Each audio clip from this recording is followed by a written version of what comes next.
Hi friends, good morning to all of you. तो बताओ कैसे हो। आई होप आप बहुत अच्छे होंगे। आज की क्लास की शुरुआत करेंगे उससे पहले आप कुछ बातें याद रखनी होगी जो केवल आपके लिए ही रहने वाली हैं।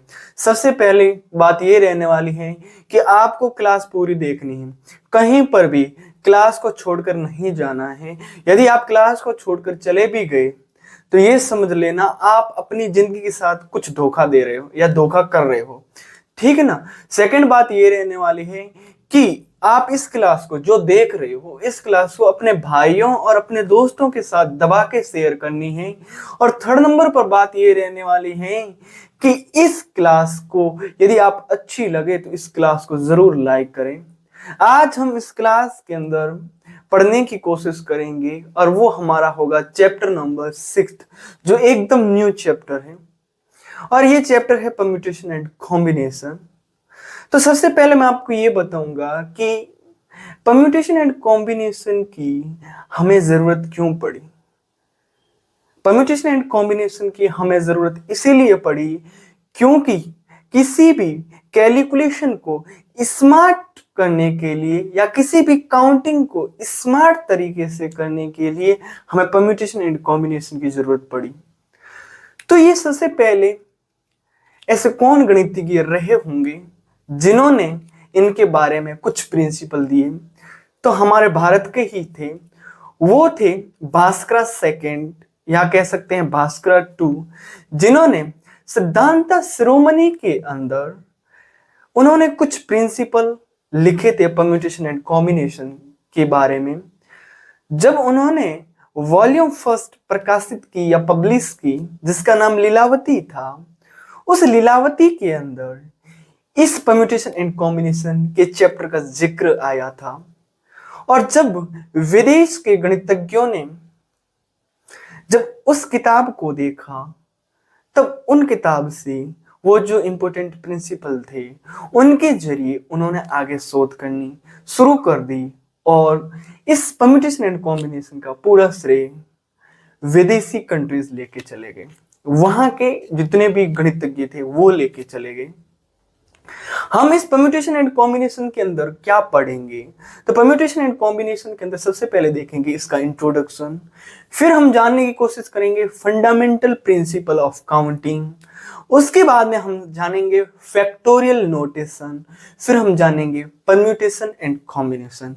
यदि मैं स्टेप बाय स्टेप हिंदी में भी साथ में बताऊं तो सबसे पहले हम पढ़ेंगे इस क्रमचय और संचय की भूमिका। देन हम पढ़ेंगे गणना का आधारभूत सिद्धांत, जिसको फंडामेंटल प्रिंसिपल ऑफ काउंटिंग कहा जाता है। फिर हम पढ़ेंगे क्रम गुणित संकेतन, जिसको फैक्टोरियल नोटेशन कहा जाता है। और फिर हम पढ़ेंगे क्रमचय, जिसको परम्यूटेशन कहा जाता है। और सबसे बाद में हम पढ़ेंगे संचय, जिसको कहा जाता है कॉम्बिनेशन कहा जाता है। तो अब हम क्या करेंगे, स्टेप बाय स्टेप समझने की कोशिश करेंगे। और यहाँ पर सबसे पहले लेंगे फंडामेंटल प्रिंसिपल ऑफ काउंटिंग। तो देखो यहाँ पर वर्ड आया हुआ है काउंटिंग, तो यहाँ पर दो होंगे फंडामेंटल। नंबर एक fundamental multiplication principle of counting, और सेकंड नंबर पर होगा fundamental addition principle of counting. तो सबसे पहले हम समझने की कोशिश करेंगे fundamental multiplication principle of counting. उसके अंदर हम मॉडल 1, मॉडल 2, मॉडल 3, कुछ इस प्रकार से हम कुछ मॉडल लेंगे। उनके जरिए हम परम्यूटेशन एंड कॉम्बिनेशन की स्मार्ट काउंटिंग के बारे में जानने की कोशिश करेंगे। हमारा नेक्स्ट कॉन्सेप्ट क्या है, गणना का आधारभूत सिद्धांत, जिसको इंग्लिश में कहा जाता है फंडामेंटल प्रिंसिपल ऑफ काउंटिंग। उसके अंदर सबसे पहला टॉपिक ये आता है कि fundamental multiplication principle of counting. इसके अंदर हम क्या करेंगे, इसकी जो डेफिनेशन है वो समझने से पहले कुछ हम मॉडल लेंगे। और मॉडल मैं कुछ इस प्रकार से लूंगा।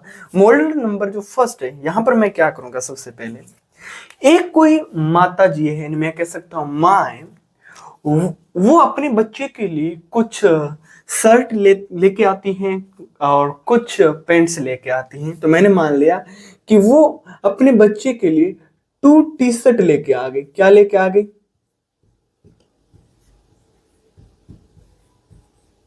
लेकिन लेकिन उसने क्या किया, अपने बच्चे के लिए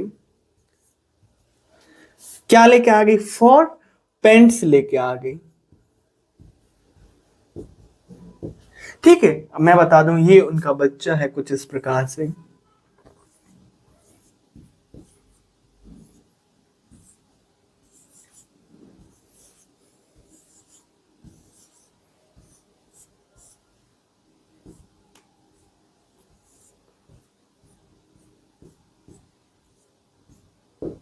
ये बच्चा है, ठीक है ना। तो वो माँ क्या कर रही है कि इस बच्चे को 2 टी शर्ट और 4 पैंट्स पहनाना चाहती हैं, और वो ये देखना चाहती हैं कि मैं इसको अलग अलग कितने तरीकों से पहना सकती हूँ, अलग अलग कितने तरीकों से मैं पहना सकती हूँ। तो सबसे पहले क्या किया, ये माना मैं कह दूं बच्चा है, ये क्या है, बच्चा है।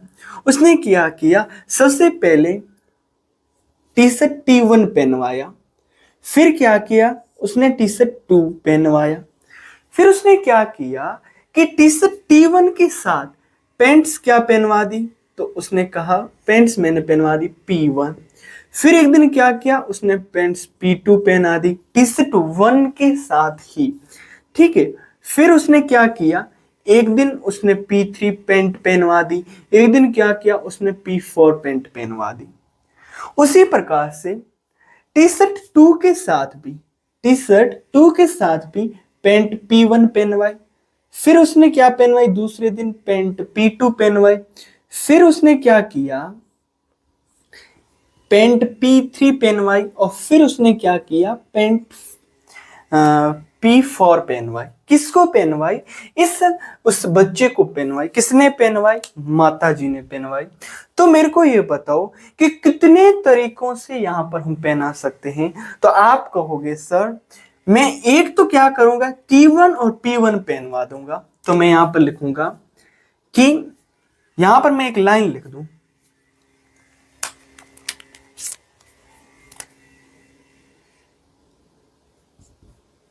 How many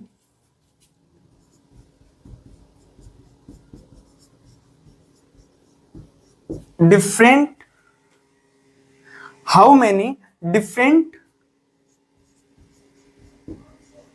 pairs of a pen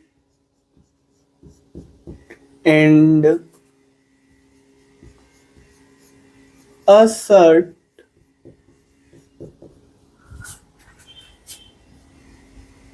can he dress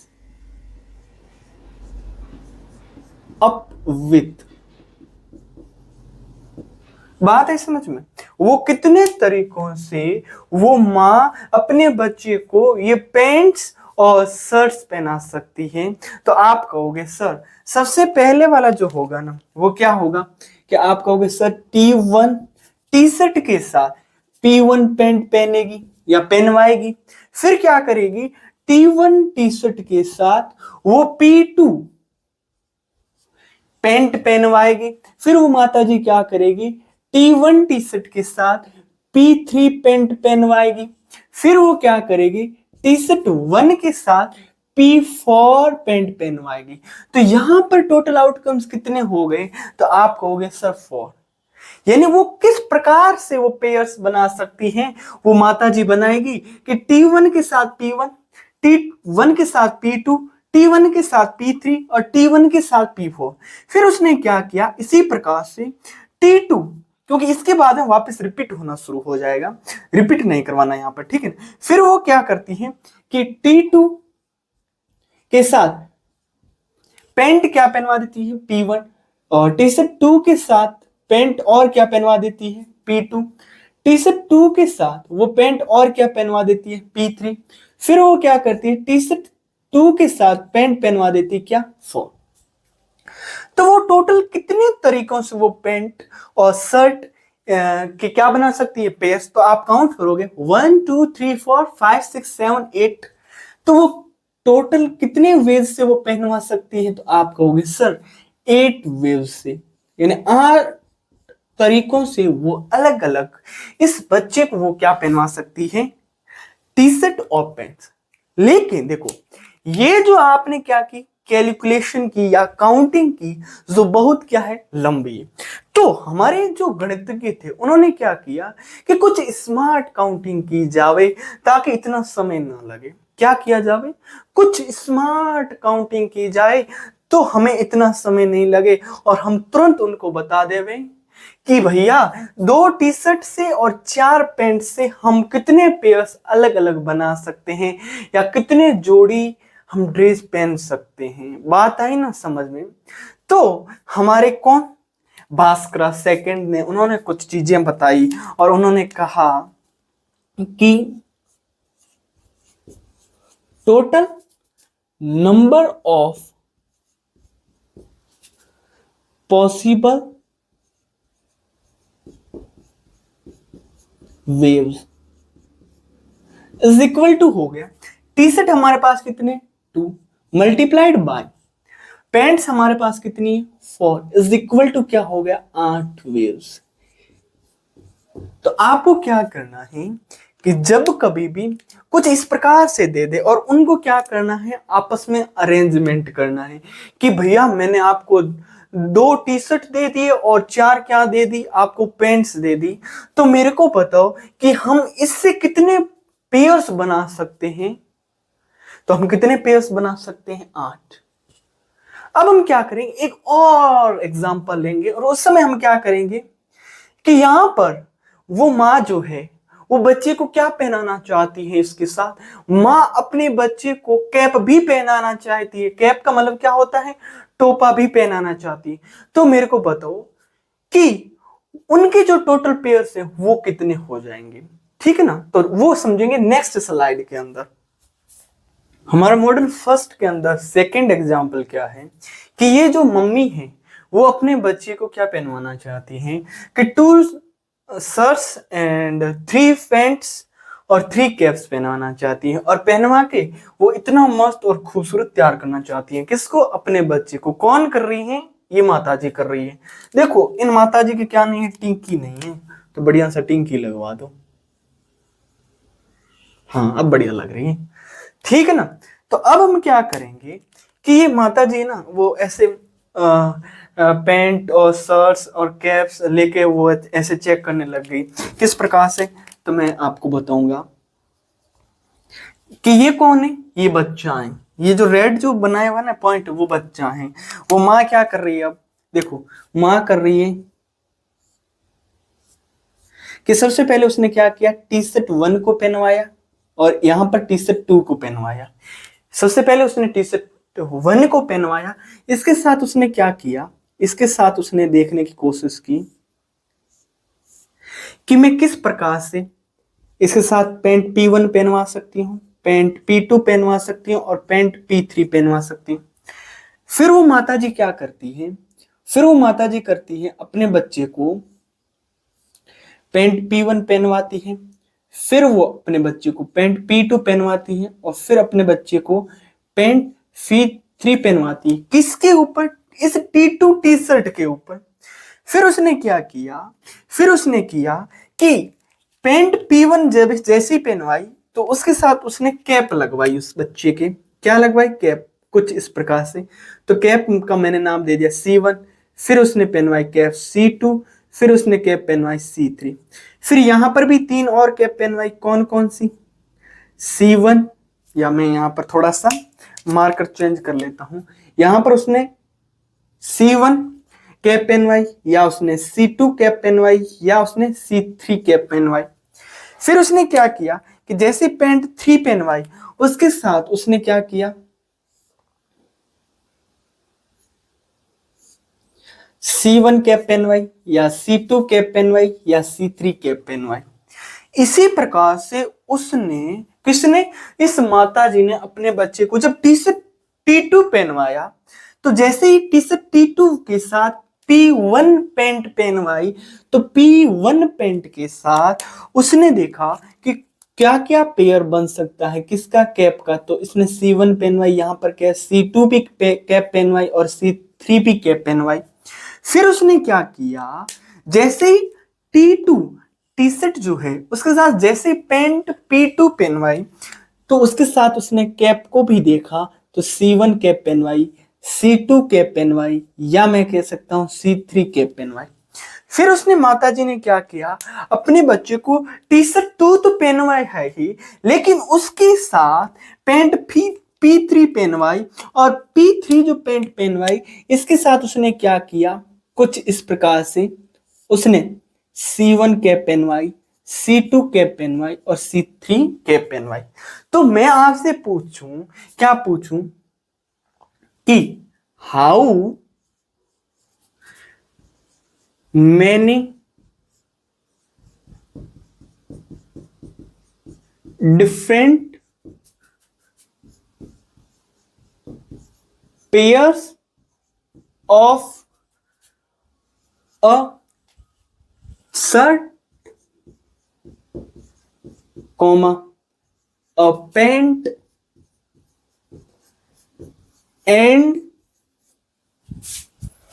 or a cap can he dress up with?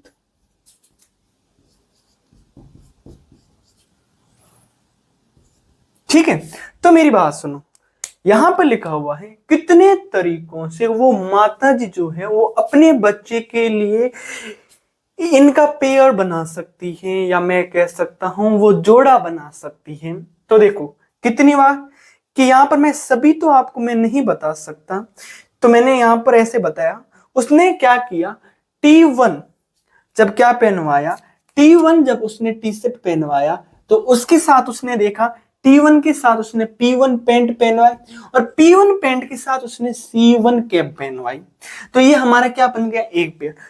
फिर उसने क्या किया, इस T1 के साथ P1 पैंट पहनवाई, क्या पहनवाई, P1 पैंट। लेकिन अब की बार क्या किया, कैप चेंज कर ली, क्या कर दी, C2। फिर उसने क्या किया, T1 यानी शर्ट पहनवाया, फिर क्या पहनवाया, P1 पैंट पहनवाई। लेकिन अब की बार क्या किया, उसने कैप को चेंज कर दिया, क्या कर दिया, C3। तो यहां पर हमारे कितने पेयर्स बन गए, 3। लेकिन ये 3 के 3 पेयर अलग अलग हैं, क्योंकि हर बार हम क्या कर रहे हैं, हर बार हम ये कर रहे हैं कि उनकी कैप चेंज कर रहे हैं। लेकिन अब की बार हम क्या करेंगे, अब की बार हम करेंगे कि पैंट, या मैं कहूं शर्ट तो T1 होगा, लेकिन पैंट चेंज हो जाएगी, क्या हो जाएगी, P2। लेकिन इसके साथ कैप क्या हो जाएगी, C1, क्या हो जाएगी, C1। तो हम जैसे ऐसे ऐसे करते हुए जाएंगे तो लास्ट हमारे पास क्या आ जाएगा, ये जो T2 शर्ट है इसके साथ P3 वो क्या पहनवाएगी, मां पैंट्स पहनवाएगी, और इसके साथ C3 क्या लगवाएगी, कैप। तो मैं टोटल वेव्स आपको पूछूंगा, टोटल वेव्स आपको जब मैं पूछूंगा तो कितने हो जाएंगे, 18 वेव्स। कितने हो जाएंगे, यानी वो इस 2 टी शर्ट से, 3 पैंट से और 3 कैप से वो अलग अलग कितने पेयर्स बना सकती हैं। और वो जितने भी पेयर्स होंगे वो प्रत्येक पेयर से अलग होगा, या टी शर्ट अलग होगा, या कैप अलग होगी, या मैं कह सकता हूं वो पैंट अलग होगी। तो ये तो क्या किया कि हम ऐसे कैलकुलेशन करके करते हैं, मतलब एक के बाद एक को बैठा के चेक करते हैं, हाँ क्या हो सकता है क्या नहीं हो सकता है। लेकिन हमारे गणितज्ञों ने क्या किया कि एक स्मार्ट काउंटिंग की, और वही स्मार्ट काउंटिंग हम कहाँ पढ़ेंगे, प्रिंसिप और परम्यूटेशन एंड कॉम्बिनेशन के अंदर। तो उन्होंने क्या बताया, कि उन्होंने जो बताया वो मैं यहां पर बता दूंगा कि देखो, वो कहते हैं कि total number of possible ways, कितने तरीके हो सकते हैं। तो आप कहोगे is equal to, T shirt कितने हैं, आप कहोगे सर 2 मल्टीप्लाइड बाय, आप कहोगे पैंट्स कितनी है सर, आप 3 मल्टीप्लाइड बाय, कैप्स कितने, 3। तो जैसे आप मल्टीप्लाई करवाओगे, 2 3 6, 6 3 18, तो कितने वेव्स हो गए यहां पर, 18 वेव्स हो गए। कहने का अर्थ ये है कि ये जो माँ है, ये जो माँ है अपने बच्चे को 18 तरीकों से कपड़ों के पेयर्स पहनवा सकती है। किसको? इस बच्चे को। और जो 18 के 18 जो पेयर्स बनेंगे वो प्रत्येक पेयर से थोड़ा सा क्या होगा? डिफरेंस होगा, या मैं कह सकता हूं डिफरेंट होगा या अलग होगा। ठीक है, अब हम समझने की कोशिश करेंगे मॉडल सेकंड को। हमारा सेकंड मॉडल क्या है कि इसके अंदर आपको बताना है कि ये जो हाउस है वो राम का है, ये हाउस है जो श्याम का है, और ये जो हाउस है वो शिव का है। तो ये देखो राम, ये श्याम और ये शिव, ये तीनों का क्या है? घर है। मेरे को ये बताओ कि राम के हाउस से श्याम के हाउस तक जाने के लिए कितने रास्ते हैं, कितने वेव्स हैं, या कितने रास्ते? तो आपको कैसे 1 2 3 4। ठीक है, अब देखो श्याम के हाउस से जब शिव के हाउस जाओगे तो वहां पर कितने रास्ते? 1 2 3। तो मेरे को क्या बताना है? मेरे को ये बताना है कि जब राम के हाउस से शिव के हाउस तक जाओगे, लेकिन कहां से होके जाना है? आपको श्याम के हाउस से होते हुए शिव के हाउस पहुंचना है। तो मेरे को बताओ आप कितने तरीकों से पहुंच सकते हो? बात है समझ में? आप कितने तरीकों से पहुंच सकते हो? कहां पर? राम के हाउस से श्याम के शिव के हाउस तक, लेकिन श्याम के हाउस से होते हुए जाना है। तो यहां पर मैं कुछ लाइनें लिख देता हूं, आपको क्या करना है? फाइंड द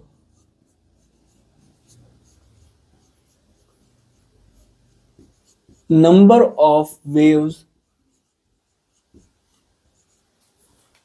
कहां से? Shiv house from Ram house via Shyam house.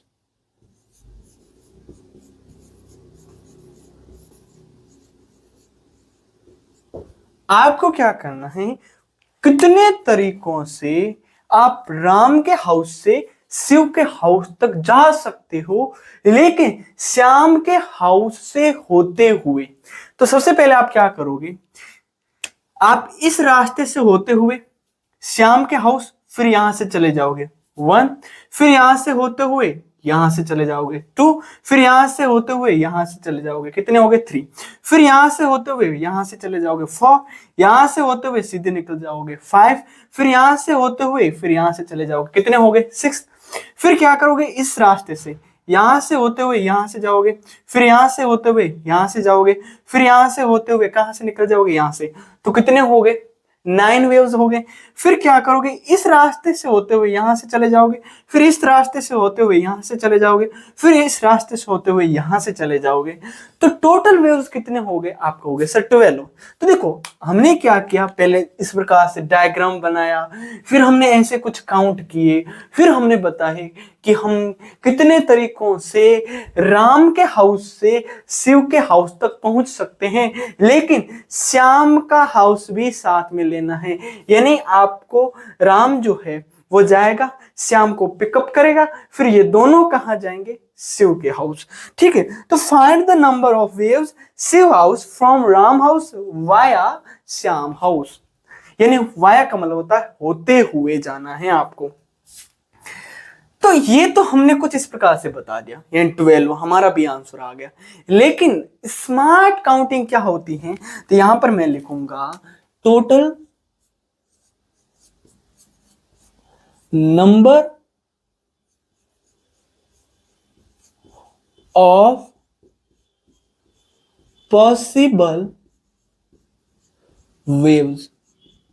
तो देखो राम के हाउस से श्याम के हाउस तक जाओगे तो टोटल वेव्स कितने? 4। तो मैंने लिखा 4 मल्टीप्लाइड बाय। अब देखो जब श्याम के हाउस से शिव के हाउस जाओगे तो वहां पर कितने लिखे हुए? वेव्स 3। तो जैसे 4 को 3 से मल्टीप्लाई करवाओगे तो कितने वेव्स आ जाएंगे आपके पास? Total 12 wave. तो आप ऐसे ना करके आप ऐसे भी कर सकते हो, बात है ना समझ में। तो हम आगे के जितने भी एग्जाम्पल करेंगे, जितने भी एक्सरसाइज के क्वेश्चन करेंगे, तो वहां पर ऐसा ना करके हमको कैसा करना है, ऐसा करना है, बात है ना समझ में। अब हम क्या करेंगे, मॉडल नंबर 3 समझने की कोशिश करेंगे।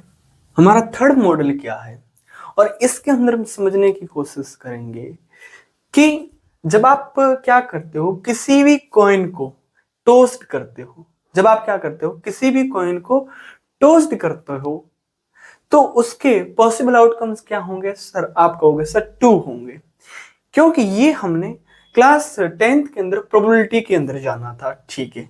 जब आप क्या करोगे, जब आप कोई भी 2 कॉइन्स को आप क्या करोगे, टोस्ट करवाओगे, और टोस्ट यहां पर कौन करवा रहे हैं, बंदरिया करवा रहे हैं। क्या करवा रहे हैं, बंदरिया जो है यानी बंदर, वो क्या करता है, कॉइन को टोस्ट करवाता है। और यहाँ पर कॉइन कितने हैं, 2, एक तो फर्स्ट कॉइन और ये है हमारा सेकंड कॉइन। तो फर्स्ट कॉइन के भी पॉसिबल आउटकम्स कितने होंगे, 2, सेकंड कॉइन के भी पॉसिबल आउटकम्स कितने होंगे, 2। लेकिन ये दोनों के दोनों जो कॉइन है वो फेयर कॉइन है या अनबायस्ड कॉइन है। कहने का मतलब ये है कि एक तरफ हेड है तो दूसरी तरफ टेल है, बात है ना समझ में। ऐसा नहीं है कि दोनों तरफ या तो टेल है या दोनों तरफ क्या है, हेड है। तो आपको यहां पर बताना है, क्या बताना है, तो सबसे पहले मैं यहां पर लिखूंगा कि 2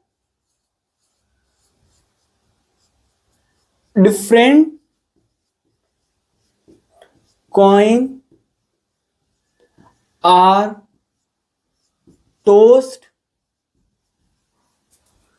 simultaneously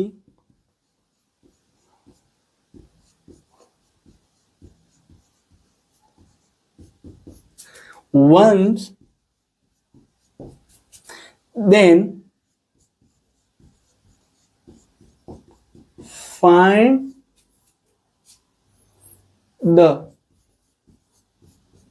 total number of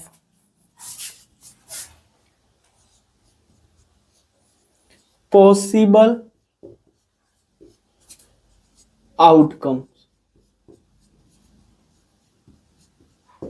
यहां पर क्या करते हैं, किसी भी टॉस यानी किसी भी कॉइन को हम क्या करवाते हैं, टोस्ट करवाते हैं, ना कि हम उसको रोल करवाते हैं, यानी लुढ़काते नहीं, हम टोस्ट करवाते हैं। तो आपने क्या किया कि किसी भी 2 फेयर कॉइन को टोस्ट करवाया, वो भी कैसे, साइमल्टेनियसली। साइमल्टेनियसली का मतलब होता है एक ही समय में, ठीक है। देन आपको फाइंड करना है कि total number of possible outcome, तो कितने पॉसिबल आउटकम्स हो सकते हैं। तो मेरी बात सुनो, मैं सबसे पहले क्या करूंगा, एक डायग्राम बनाऊंगा और उसके अंदर समझाने की कोशिश करूंगा कि सबसे पहले आपने क्या किया कि एक कॉइन को टोस्ट करवाया, क्या करवा, एक कॉइन को टोस्ट, तो या तो क्या आएगा, हेड, या उसके पास या उसके ऊपर क्या आ सकता है, टेल। जब यदि हेड आए तो दूसरे कॉइन पर क्या आ सकता है, आप कहोगे सर दूसरे कॉइन पर या तो हेड आएगा या दूसरे कॉइन पर क्या आ जाएगा, टेल। जब पहले कॉइन पर यदि टेल है तो दूसरे कॉइन पर क्या आ सकता है, हेड या क्या आ सकता है, टेल। तो मेरे को बताओ यहां से टोटल आउटकम्स कितने आ जाएंगे, तो आपको सर पहला तो होगा हेड हेड, देखो हेड हेड। दूसरे में क्या होगा कि यदि पहले पर हेड आ गया तो दूसरे पर क्या आ जाएगा, टेल, तो हेड टेल। यदि पहले कॉइन पर टेल आ गया तो दूसरे पर क्या आ सकता है, हेड, तो टेल हेड। यदि पहले कॉइन पर यदि टेल आ गया तो दूसरे कॉइन पर क्या आ सकता है, tell.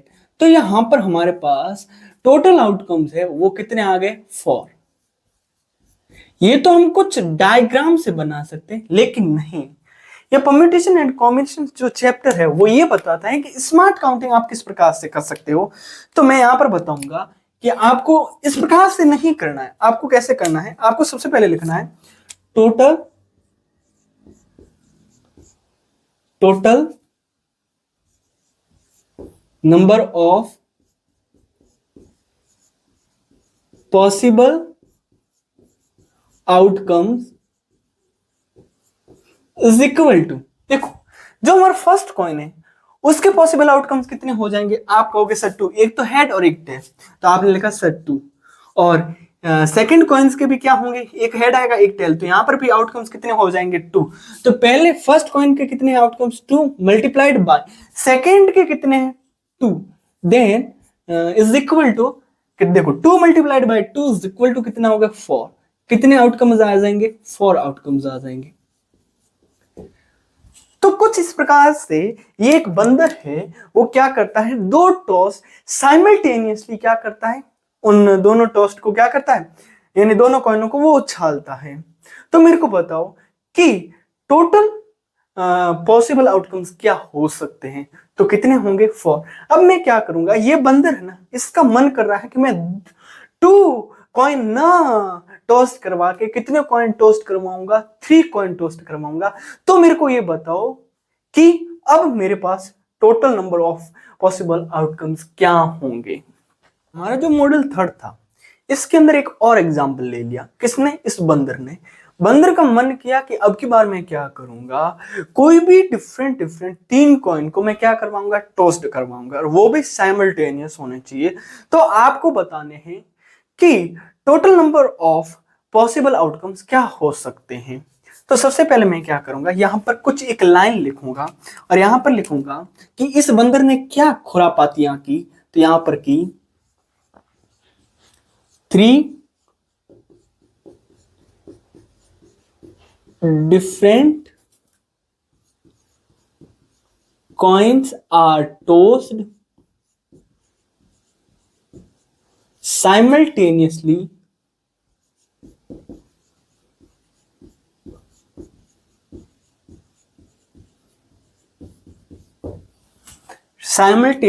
once, then find the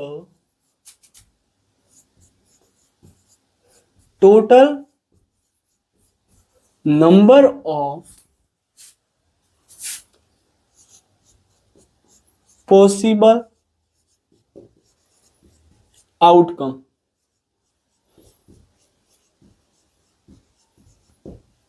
यहां पर आपको क्या करना है कि जब ये बंदर 3 कॉइन्स साइमल्टेनियसली टॉस्ट करे, तो मेरे को ये बताओ कि total number of possible outcomes क्या होंगे। तो देखो, मैं यहां पर समझाने की कोशिश करूंगा। फर्स्ट कॉइन, सेकंड कॉइन और थर्ड कॉइन, यहां पर कितने कॉइन है 3, और वह तीनों के तीनों क्या है, फेयर कॉइन या अनबायस्ड कॉइन है, यानी कोई भी चीटिंग नहीं की गई है। तो फर्स्ट कॉइन के भी पॉसिबल आउटकम्स 2 होंगे, सेकंड के भी कितने होंगे 2 होंगे, और थर्ड के भी कितने होंगे 2 होंगे। तो सबसे पहले क्या करो, आप डायग्राम बनाओ। क्या बनाओ, कुछ इस प्रकार से डायग्राम बनाओ। तो मैंने यहां पर क्या किया, डायग्राम बनाया।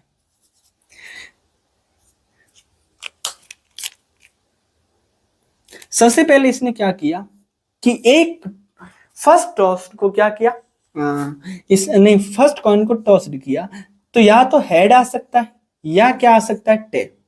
फिर जो था सेकंड कॉइन, उसको जैसे टॉस किया, यानी जो फर्स्ट कॉइन था उसके ऊपर तो क्या आ सकता है, हेड या टेल। यानी जब हेड आए तो सेकंड कॉइन पर क्या पता, टेल आ सकता है या हेड आ सकता है, या तो हेड आ सकता है या टेल आ सकता है। हमें थोड़ी ना पता है कि सेकंड पर क्या होगा। जब वो सेकंड पर देखेगा, हेड और टेल दोनों में से कुछ भी आ सकता है। यदि सेकंड पर हेड आ गया, तो मेरे को ये बताओ कि थर्ड जो है, क्या थर्ड कॉइन, उसके ऊपर क्या आ सकता है, हेड या टेल। यदि सेकंड कॉइन पर टेल आ गया, तो क्या पता थर्ड कॉइन पर हेड या टेल आ सकता है। उसी प्रकार से यदि फर्स्ट कॉइन के ऊपर टॉस, यानी जब तीनों, यानी वो जो तीनों कॉइन थे उनको साइमल्टेनियसली टॉस्ट किया, तो फर्स्ट कॉइन के ऊपर क्या आ गया, टेल आ गया। तो सेकंड कॉइन के ऊपर क्या पता, हेड या टेल दोनों में से कुछ एक हो सकता है। यदि सेकंड के ऊपर हम मान लेते हैं हेड है, तो थर्ड के ऊपर हेड और टेल में से कोई एक आ सकता है, हमें नहीं पता। यदि हम मान लेते हैं कि सेकंड कॉइन पर यदि टेल है, क्या है, टेल, तो थर्ड कॉइन पर क्या पता हेड और टेल दोनों में से कोई एक हो जावे, क्या पता दोनों में से कोई एक हो जावे। तो हमारे पास total number of possible outcomes कितने हो जाएंगे। तो यहां पर हम क्या करेंगे, काउंट करेंगे। सबसे पहले क्या किया कि फर्स्ट कॉइन पर यदि हेड आ जाए, और सेकंड कॉइन पर भी मान लो हेड आ जाए और थर्ड कॉइन पर भी क्या आ जाए, हेड, तो ये फर्स्ट तो क्या हो गया, हेड हेड हेड, यानी ये एक हो सकता है आउटकम। दूसरे पर मैं क्या जानू, यदि फर्स्ट पर हेड आवे सेकंड पर भी हेड आ जाए, फर्स्ट पर भी हेड सेकंड पर भी हेड आ जाए, तो थर्ड पर क्या आ सकता है, टेल। यदि फर्स्ट पर हेड आ जाए और सेकंड पर टेल आ जाए, तो थर्ड पर क्या आ सकता है, हेड। यदि फर्स्ट पर हेड आ जाए सेकंड पर टेल आ जाए, थर्ड पर क्या आ सकता है, टेल। यदि फर्स्ट कॉइन के ऊपर यदि टेल आ गया तो सेकंड के ऊपर क्या आ सकता है, हेड। यदि सेकंड के ऊपर हेड आ सकता है तो थर्ड के ऊपर भी क्या आ सकता है, हेड। यदि मैं देखूं कि फर्स्ट कॉइन के ऊपर यदि टेल है, यदि फर्स्ट कॉइन के ऊपर टेल है तो सेकंड कॉइन के ऊपर हेड आ सकता है, तो थर्ड कॉइन के ऊपर क्या आ सकता है, टेल। इसका आगे कंटिन्यू मैं यहां करूंगा। यदि यदि क्या होता है, फर्स्ट कॉइन के ऊपर टेल है तो सेकंड कॉइन के ऊपर टेल आ सकता है, तो थर्ड कॉइन के ऊपर क्या हो सकता है, हेड। यदि सेकंड यानी फर्स्ट कॉइन के ऊपर यदि टेल है तो सेकंड कॉइन के ऊपर क्या हो सकता है, टेल हो सकता है, तो थर्ड कॉइन के ऊपर भी क्या हो सकता है, टेल। जब इन सभी को आप काउंट करोगे तो यहां पर कितने आउटकम्स आ जाएंगे, आप कहोगे सर 8 आउटकम्स आएंगे। कितने आ जाएंगे, 8। तो मेरे को ये बताओ, जब इस बंदर ने आपसे क्वेश्चन किया कि मेरे को बताओ कि मैं जब आपको क्या करूं कि साइमल्टेनियसली कोई भी 3 कॉइन्स मैं टॉस करूं, तो मेरे को बताओ number of total number of possible outcomes क्या होंगे। तो हम कुछ इस प्रकार से करेंगे तो हमें क्या लगेगा, टाइम बहुत ज्यादा लगेगा, लेकिन आपको क्या करना है, स्मार्ट काउंटिंग करनी है। तो आप क्या करोगे, जल्दी से करोगे कि सबसे पहले यहां पर लिखोगे total number of possible outcomes is equal to हो जाएगा। देखो फर्स्ट कॉइन के पॉसिबल आउटकम्स क्या हो सकते हैं, आप कहोगे सर 2, एंड सेकंड जो हमारा सेकंड कॉइन है उसके पॉसिबल आउटकम्स कितने हो सकते हैं, 2 multiplied by 2 multiplied. Third coin के पॉसिबल आउटकम्स कितने हो सकते हैं, 2 2 ट्विजा 4 4 ट्विजा 8। तो यहां पर आउटकम्स कितने आ सकते हैं, 8 आउटकम्स आएंगे, और वो भी क्या होंगे, टोटल के टोटल डिफरेंट होंगे, यानी सेम नहीं होंगे। तो मेरे को बताओ आप ऐसे करोगे या ऐसे करोगे, मुझे ऐसी उम्मीद है कि कैसे करोगे, आप ऐसे करोगे। अब ना इस बंदर के मन में एक और खुरापाती विचार आया, और वो कुछ इस प्रकार से आया कि हमसे ये पूछ रहा है कि मैं क्या करूं, फेयर डाइस या अनबाइस डाइस को यदि रोल्ड करूं। आप डाइस का मतलब समझते हो, डाइस का मतलब होता है पासा। क्या होता है, पासा। तो अब हमारा मॉडल नंबर जो 4 होगा, जो डिफाइन करेगा किसको, fundamental multiplication principle of counting को। तो अब वो समझने की कोशिश करेंगे। अब हमारा नेक्स्ट मॉडल जो 4 है, इसके अंदर मैं क्या समझाने की कोशिश करूंगा, यहां पर जो बंदर है, चश्मा पहना हुआ ये जो बंदर है, इसका मन करता है कि अब की बार मैं क्या करूंगा, कोई भी 2 फेयर डाइस को रोल करवाऊंगा। तो आपको बताने हैं कि total number of possible outcomes क्या होंगे। तो सबसे पहले मैं क्या करूं, एक लाइन को लिख दूं जो बंदर हमें कहता है, क्या कहता है कि 2 different fair dice are rolled simultaneously once, then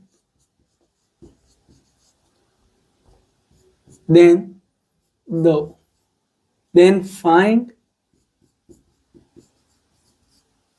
of the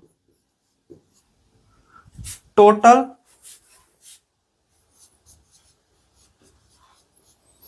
number of possible outcome।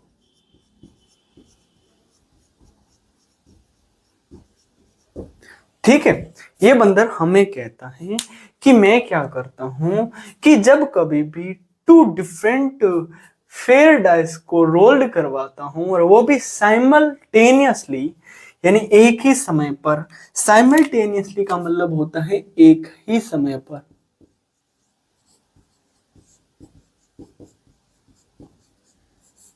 एक ही समय पर, ठीक है। तो मेरे को ये बताओ कि find of the total number of possible outcomes. तो मेरी बात सुनो, तो देखो ये हमारा फर्स्ट डाइस है, ये हमारा सेकंड डाइस है, ये हमारा फर्स्ट डाइस है, ये हमारा क्या है, सेकंड डाइस है। इसको आप क्या करवाते हो, रोल्ड करवाते हो। जैसे डाइस को आपने रोल्ड करवाया तो कितने आउटकम्स आ सकते हैं, आप कहोगे सर 6। यानी देखो फर्स्ट, या तो इसके ऊपर कोई भी 1 आ सकता है, यानी 1 डॉट आ सकता है, या 2 डॉट आ सकता है, या 3 डॉट आ सकता है, या 4 डॉट आ सकते हैं, या 5th डॉट आ सकते हैं, या क्या आ सकते हैं, 6th डॉट। ये तो हमारा फर्स्ट डाइस था। यदि फर्स्ट डाइस के ऊपर इन किन्हीं में से कोई भी एक नंबर आएगा तो क्या पता कि सेकंड डाइस के ऊपर क्या आ सकता है। तो आप कहोगे सर सेकंड डाइस के ऊपर 1 आ सकता है, हमें नहीं पता। सेकंड डाइस के ऊपर 2 आ सकता है, हमें नहीं पता। सेकंड डाइस के ऊपर 3 भी आ सकता है, सेकंड डाइस के ऊपर 4 भी आ सकता है, सेकंड डाइस के ऊपर 5th भी आ सकता है, और सेकंड डाइस के ऊपर 6th भी आ सकता है। बात आई ना समझ में। तो मेरी बात सुनो, यदि आपने क्या किया, फर्स्ट डाइस को रोल्ड करवाया, यानी दोनों को आप साइमल्टेनियसली ही करवाते हो।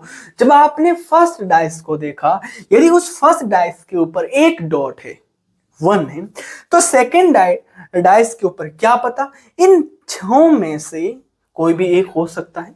यदि आप फर्स्ट डाइस के ऊपर देखोगे, यदि 2 आ गया तो सेकेंड डाइस के ऊपर इन 6 में से कोई भी एक हो सकता है। थर्ड के अंदर देखोगे, फर्स्ट डाइस के ऊपर यदि थर्ड नंबर आ गया अंकित होके, तो सेकेंड डाइस के ऊपर इन 6 में से कोई भी एक हो सकता है। यदि फर्स्ट डाइस के ऊपर यदि फोर्थ आ गया तो सेकेंड डाइस के ऊपर इन 6 में से कोई भी एक हो सकता है। यदि fifth dice, in first dice के ऊपर 5th आ गया तो सेकेंड डाइस के ऊपर इन 6 में से कोई भी एक हो सकता है।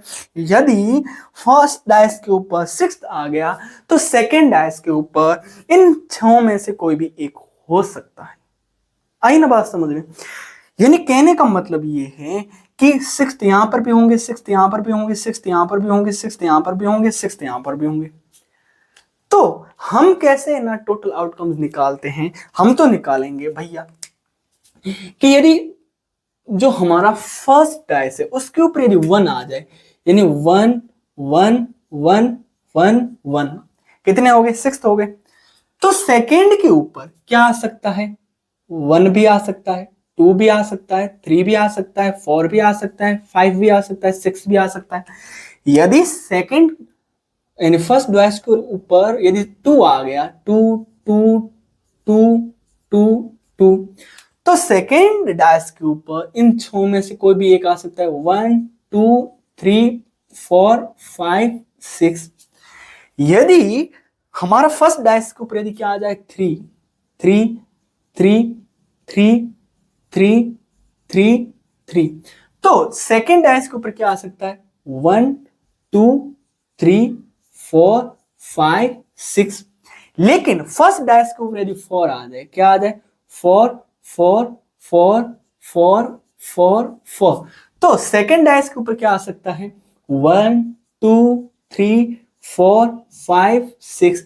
यदि फर्स्ट डाइस के ऊपर यदि 5 आ सकता है, क्या आ सकता है, 5 5 5 5 5, तो सेकेंड डाइस के ऊपर क्या आ सकता है, 1 2 3 4 5 और 6। लास्ट क्या है, यदि फर्स्ट डाइस के ऊपर यदि 6 आ जाए, 6 6 6 6 6 6, देन सेकेंड डाइस के ऊपर क्या आ सकता है, 1 2 3 4 5 और 6। तो यहां पर जो टोटल आउटकम है वो कितने हो जाएंगे, तो देखो 6 multiplied by 6 is equal to कितना हो गया, 36 आउटकम। जब आप क्या करते हो, किसी भी टू डाइस को साइमल्टेनियसली रोल्ड करवाते हो, तो टोटल आउटकम्स कितने हो सकते हैं? हमारे पास होंगे 36, और वही 36 जो हमारे पास टोटल आउटकम्स आएंगे वो सभी के सभी क्या होंगे, एक दूसरे से डिफरेंट होंगे। यहां पर आपको कोई भी सेम नहीं आएगा। देखो यहां पर यदि 1 1 है तो ये 1 1 एक ही है, और आपको कहीं पर भी 1 1 नहीं मिलेगा। लेकिन हमारे गणितज्ञों ने क्या बताया, स्मार्ट काउंटिंग करने के लिए बताया। तो हमें क्या करना है, हमें कुछ इस प्रकार से करना है। मैं पहले क्या करूं, इसको थोड़ा सा सेपरेट कर लेता हूं। आपको सबसे पहले क्या करना है, आपको लिखना है total number of possible outcomes. अब मेरे को ये बताओ इज इक्वल टू, अब मेरे को ये बताओ, जब आप किसी भी डाइस को रोल्ड करवाते हो तो उसकी पॉसिबल आउटकम्स कितनी हो सकती है? तो 6, यहां पर 6 होंगे। लेकिन जब आप क्या करते हो, किसी भी टू डिफरेंट फेयर डाइस को आप क्या करवाते हो, रोल्ड करवाते हो, और वो भी साइमल्टेनियसली, तो उसके टोटल आउटकम्स कितने होंगे? तो आप कहोगे सर फर्स्ट के कितने हो सकते हैं, 6। जो फर्स्ट डाइस है उसके कितने होंगे, 6। लेकिन सेकंड डाइस के भी कितने होंगे, 6। इन दोनों को आपस में क्या करना है, मल्टीप्लाई करवाना है। तो कितना आ गया, 36 आउटकम्स आ गए। बात है ना समझ में? तो मैं अब आपको किसकी परिभाषा दूंगा, मैं आपको परिभाषा दूंगा fundamental multiplication principle of counting की। ये इसकी जो मैं परिभाषा दूंगा, वो परिभाषा किसके रिगार्डिंग होगी? हमने जितने भी अभी मॉडल किए हैं वो उन सभी मॉडलों के रिगार्डिंग ही होगी। कहने का मतलब ये है कि ये सभी जो मॉडल हैं वो उस डेफिनेशन को क्या करते हैं, डिफाइन करते हैं। बात है ना समझ में? तो आपको मल्टीपल कब यानी मल्टीप्लाई कब करवाना है, वो उस डेफिनेशन के अंदर क्लियरली समझ में आ जाएगा। अब हमारी डेफिनेशन क्या है, fundamental multiplication principle of counting की। तो उसकी डेफिनेशन है, if there are m different ways of doing one event, किसी भी घटना के, किसी भी एक घटना के भिन्न भिन्न तरीके हो सकते हैं, और वो भी कितने, एम, एंड और and different ways of doing another event, कोई भी एक दूसरी घटना होगी उसको करने के भी कितने भिन्न भिन्न तरीके हो जाएंगे, एन। तो आपको बताना है, क्या बताना है, then the simultaneously occurrence of these events will be given by m multiplied by n different ways. तो इस प्रकार से बनने वाले जो total number of possible outcomes होंगे वो कितने हो जाएंगे, m क्रॉस n, यानी m मल्टीप्लाइड बाई n। यहां पर जो इंग्लिश के अंदर है वो 3 टेक्निकल वर्ड है, वो याद रखने। यहां पर देखो, एक तो लिखा हुआ है साइमल्टेनियसली अकरेंस, एक तो आपको ये याद रखना है।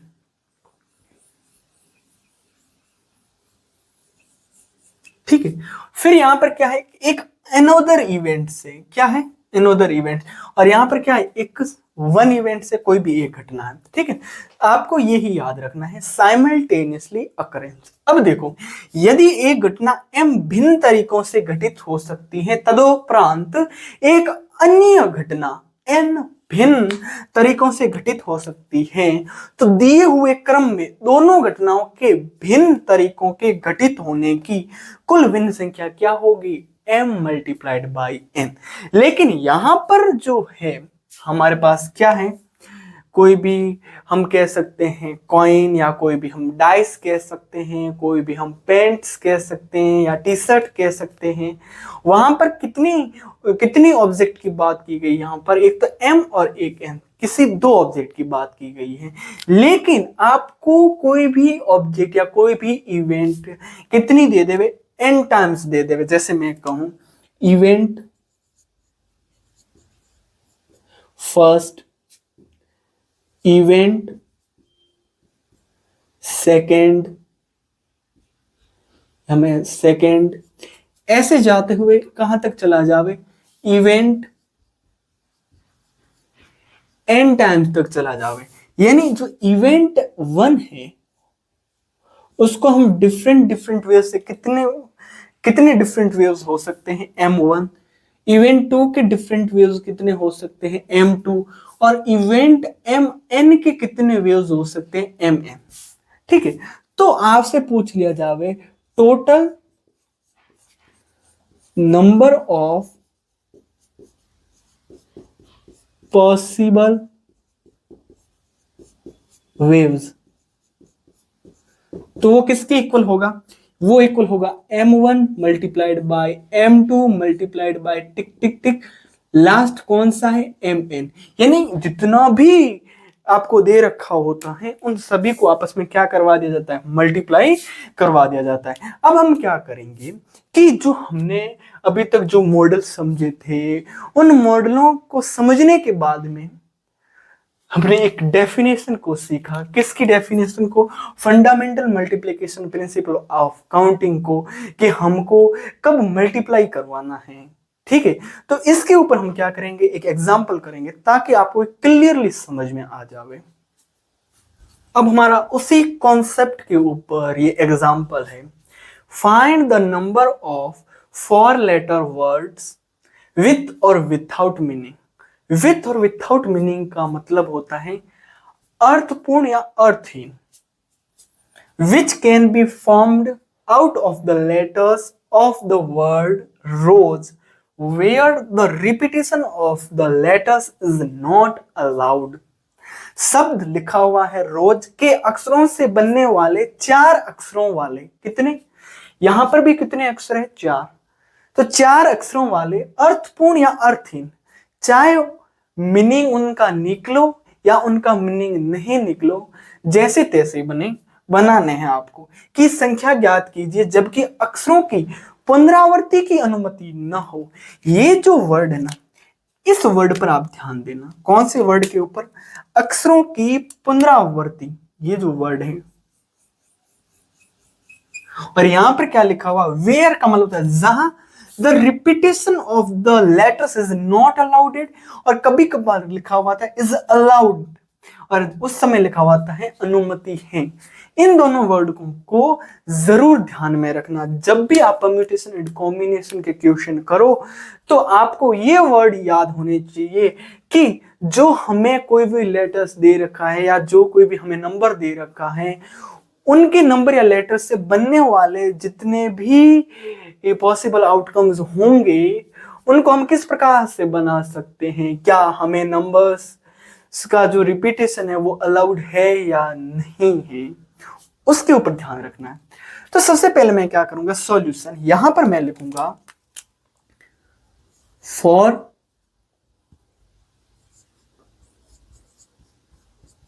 Letter word. तो फॉर लेटर वर्ड्स बनाने के लिए मैंने कुछ इस प्रकार से कितने बॉक्स बनाए, 4। देखो 1 2 3 और 4। यहां पर वो कह रहा है कि अक्षरों की पुनरावृत्ति की अनुमति नहीं है। जैसे जो हमारा अक्षर है वो क्या है या वर्ड है वो क्या है, वो है रोज। तो यहां पर वर्ड कितने हैं टोटल, 1 2 3 4, यानी यहां पर लेटर कितने हैं, 4। कितने लेटर है, 4। ठीक है, कहने का मतलब ये है कि वो कह रहा है कि एक बॉक्स के अंदर इन चारों में से यदि आप एक ले रहे हो तो बाद में यानी बाद वाले बॉक्स के अंदर जो यहां पर आपने ले लिया है लेटर, वो लेटर नहीं लेना है। तो मेरी बात सुनो, यहां पर कितने लेटर्स हैं, आप कहोगे सर 4। तो शुरुआत के अंदर इन 4 लेटरों में से कोई भी एक आ सकता है। तो यहां पर चारों भी आ सकते हैं, आर भी आ सकता है, ओ भी आ सकता है, एस भी आ सकता है, ए भी आ सकता है। तो यहां पर मैं लिखूंगा 4। यानी इस आगे वाले बॉक्स के अंदर मैं कितने लेटर लिख सकता हूं, 4। लेकिन अब क्या हुआ कि माना एक लेटर चला गया तो पीछे कितने लेटर बचे, तो आप कहोगे सर 3 लेटर बचे। कितने लेटर बचे, आप कहोगे सर 3 लेटर बचे। तो मेरी बात सुनो कि जब आपके पास 3 लेटर बचे तो वो यहां पर आ जाएंगे इन 3 लेटर कौन सा, मैं मानूं कि आर जो है वो यहां पर आ गया, और अब पीछे कौन बच गया, ओ एस ई। तो इन तीनों में से या तो ओ आ सकता है, या एस आ सकता है, या ई आ सकता है। तो यहां पर 3 लेटर आ जाएंगे। अब की बार कितने लेटर चले गए, माना 2 लेटर चले गए, ठीक है। तो बचे कितने, 2 लेटर, ठीक है। और वो 2 लेटर अब की बार कौन से बच गए, ओ और ई। कौन से बच गए, ओ और ई। मान लो ओ और ई बच गए। तो यहां पर जो हमारा ये बॉक्स है 3rd नंबर वाला, वहां पर या तो ओ आ सकता है या ई आ सकता है। क्यों, क्योंकि यहां पर कह रहा है कि अक्षरों की पुनरावृत्ति की अनुमति नहीं है। जो आप ले लेते हो उसको आप नेक्स्ट बॉक्स के अंदर वापस नहीं लिख सकते हो। तो मैंने क्या किया, आर भी ले लिया, मैंने क्या किया, एस भी ले लिया। तो मेरे पास बचा क्या, ओ और ई। तो 3rd जो बॉक्स है, 3rd नंबर पर जो बॉक्स है, वहां पर ओ ई में से कोई एक आएगा। तो मैं लिख दूंगा यहां पर दोनों में से कोई एक आएगा। तो जहां पर दोनों भी आ सकते हैं, ठीक है ना। उसके बाद मैंने कहा कि ई चला गया, कहां पर, यहां पर चला गया। तो पीछे कितना बचा, 1। तो यहां पर केवल और केवल क्या आएगा, ओ, यानी 1 ही आएगा।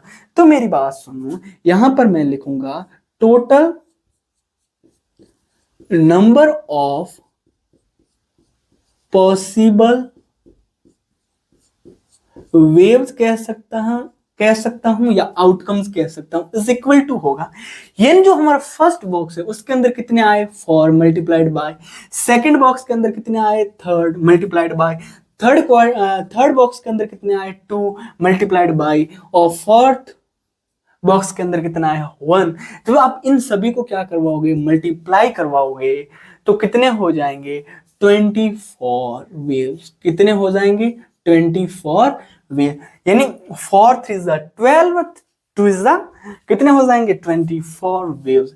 यानी कहने का मतलब ये है कि हम 4 लेटर्स के, यानी 4 लेटर्स जो है उनसे बनने वाले जो वर्ड्स हैं वो कितने हो जाएंगे, 24।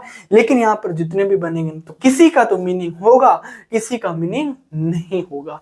यदि यहाँ पर ये लिख देता कि वेयर का मतलब होता है जहां the repetition of the letters is allowed, तो जैसे अलाउड का मतलब इसने कह दिया, नॉट यहां से यदि वो हटा देता तो मैं क्या करता, ये मेरे पास मैंने क्या बनाया, बॉक्स बनाया। यहां पर कितने, 4, तो 1 2 3 और 4। यदि वो कह रहा है कि आपको रिपीटेशन अलाउड है, यानी कहने का मतलब ये है कि यदि आपने चारों में से कोई यहां पर एक ले लिया, तो यहां पर चारों में से कोई आ सकता है, चारों के चारों आ सकते। सेकंड नंबर पर जो आपने लिया है उसको वापस ले सकते हो। तो इसका मतलब ये है कि यहां पर कोई एक कम थोड़े ना हुआ है, यहां पर 4 थे, 4 के 4 वापस आ गए, तो यहां पर भी 4। तो यहां पर जो आया वर्ड उसको वापस और ले सकते हैं। तो वापस कितने बचे, 4 के 4 बचे, तो यहां पर भी 4 ले सकते हैं, यहां पर भी क्या ले सकते हैं, 4। तो यहां पर जो टोटल आउटकम्स आएंगे वो कितने आ जाएंगे, 4 की पावर 4 इज इक्वल टू कितना हो जाता है कि यहां पर हो जाएगा, इन 64 को जब किससे मल्टीप्लाई करवाएंगे, 4 से, तो कितना हो जाएगा, 4 4 जा 16 पावर गई 1, और 6 4 जा 24, और एक हो गई ऐड हो गया, तो कितने होंगे, 256 वेव्स। अब देखो, यदि यहां पर नोट नहीं लगा होता तो आपका आंसर क्या आ जाता, 2056। लेकिन यदि नोट यहां पर आया है तो आपके आंसर क्या आएगा, 24 वेव्स। बात है नहीं समझ में। तो आज हम इतना ही करेंगे। यदि आपको मैंने जितना भी पढ़ाया है यदि वो आपको समझ में आया तो क्लास को लाइक करें और अपने दोस्तों तक इस क्लास को शेयर करें ताकि वो भी इस क्लास से कुछ न कुछ फायदा ले सके। यदि कोई भी फ्रेंड्स इस चैनल पर नया है तो चैनल को सब्सक्राइब करें, साथ ही साथ बेल आइकन को जरूर प्रेस करें ताकि जब भी मैं यहाँ से वीडियो कोई भी नया अपलोड करूँ तो उसका नोटिफिकेशन सबसे पहले आप तक पहुंचे और उसका फायदा आप तुरंत उठा सको। हमारी मुलाकात पुनः किसी अन्य वीडियो में होगी। तब तक आपको क्या करना है, जितना भी मैंने यहाँ पर समझाने की कोशिश की है और जितने भी मैंने कॉन्सेप्ट बताए, यदि उन कॉन्सेप्ट के बेसिस के ऊपर यदि आपसे कोई भी क्वेश्चन सॉल्व होता है या बनता है तो उसको जरूर बनाना। जय हिंद, वंदे मातरम।